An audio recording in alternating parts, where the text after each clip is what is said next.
My name is Meghan Campbell, and I am the Western Junior Research Fellow at New College at the University of Oxford and the Deputy Director of the Oxford Human Rights Hub.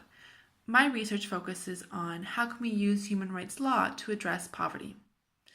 Poverty is probably one of the biggest challenges of the 21st century, and a lot of very prominent actors are thinking very carefully about how do we use different tools to help the world's most disadvantaged. In a globalized world, states can contribute to poverty far beyond their territorial boundaries, and my research focuses on how can we address this type of poverty. So a really good example of this would be the Trump's recent gag order that prevents the use of US federal funds to overseas development programs that provide abortion services or easy access to affordable contraception.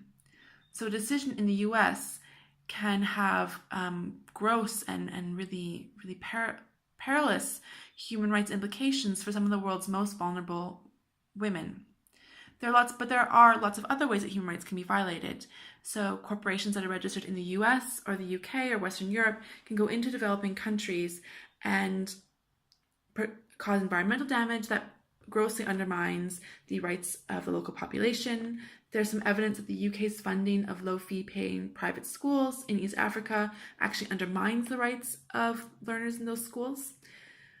The problem is that often there's no accountability for these type of actions, and my research focuses on how can we use human rights law to address these type of problems, this type of cross-border human rights violations.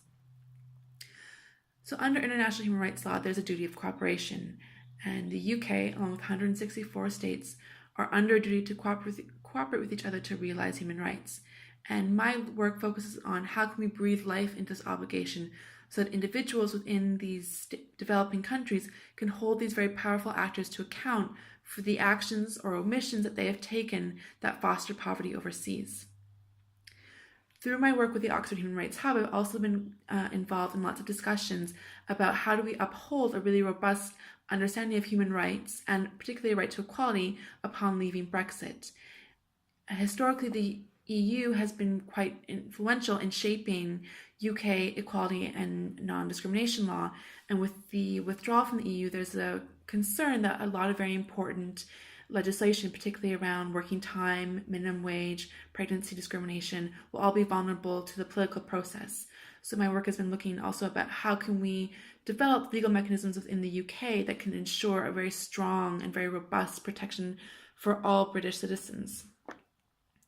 And through my work on this issue, I've been also interviewed on various radio stations, including BBC Oxford, about how do we make sure that the human rights within the UK stay as strong as possible.